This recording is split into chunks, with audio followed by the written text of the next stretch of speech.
শুভ দুপুর বন্ধুরা, চলো আজকে তোমাদের আমি ঝটপট একটা চটজলদি মাছের রেসিপি বানিয়ে দেখিয়ে দিই। খুবই সহজ রেসিপিটা, সবাই বানাতে পারবে। আমি দুটো মাছের পেটি দিয়ে দেখালাম, তোমরা তোমাদের পরিমাণ মতো মাছ নিয়ে বানাতে পারো। প্রথমে মাছগুলোকে একটা কড়াইতে তেল গরম করে দিয়ে মাছগুলোকে ভালো করে ভেজে নিতে হবে।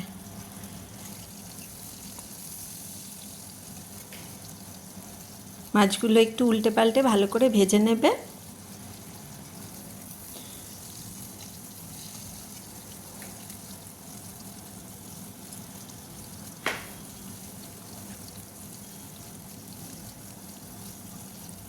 দেখো আমার মাছ ভাজা হয়ে গেছে। এবার ওই তেলের মধ্যেই তেজপাতা, গোটা জিরে, গোটা গরম মশলা ফোড়ন দিয়ে তাতে পেঁয়াজ বাটা আর টমেটো বাটা একসঙ্গে দিয়ে দিলাম। তারপর ভালো করে নাড়াচাড়া করে একটু ভাজা ভাজা হয়ে এলে তার মধ্যে আমি আদা রসুনের একটু পেস্ট দিয়ে দেব, ওটাও একটু ভেজে নিতে হবে। সবগুলো একসঙ্গে ভালো করে মিশিয়ে ভেজে আমি একে একে একটুখানি বেসিক মশলাগুলো দিয়ে দেব, যেমন ধরো নুন, হলুদ, জিরে গুঁড়ো, ধনে গুঁড়ো, লাল লঙ্কার গুঁড়ো, এগুলো দিয়ে ভালো করে মিশিয়ে একটু সামান্য জল দিয়ে কষিয়ে নিতে হবে ভালো করে। খুব ভালো করে মশলাটা কষাতে হবে, নয়তো মশলার একটা কাঁচা গন্ধ থেকে যায়।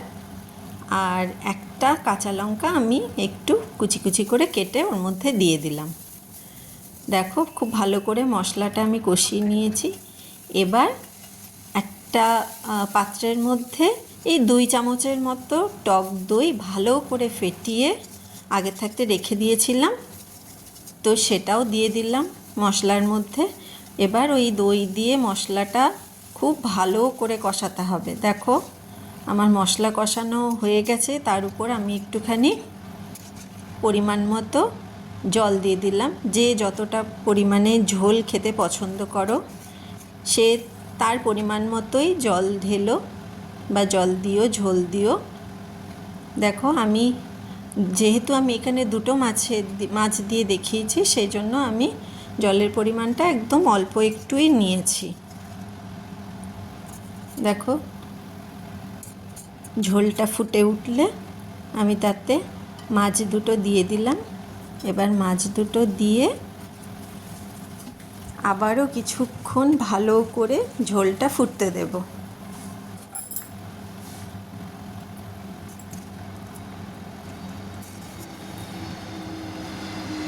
দেখো মাছের ঝোলটা খুব সুন্দর করে ফুটছে।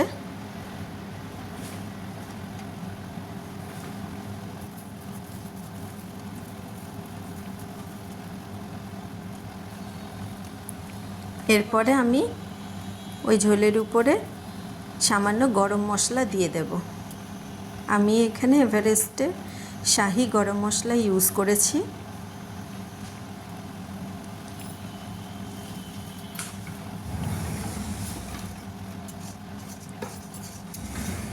সরি, এভারেস্ট না, আমি সানরাইজের শাহি গরম মশলা ইউজ করেছি। তোমরা তোমাদের পছন্দ মতো গরম মশলা ইউজ করতে পারো, যে কোনো গরম মশলা। আমার ঝোল মোটামুটি হয়ে এসেছে। ঝোলটা আরেকটু ফুটলেই আমি নামিয়ে নেব।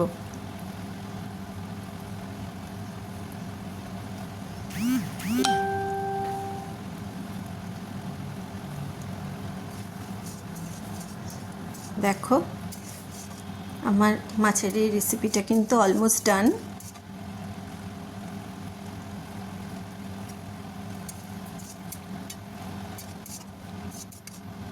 আমার মাছের এই রেসিপিটা বানানো হয়ে গেছে।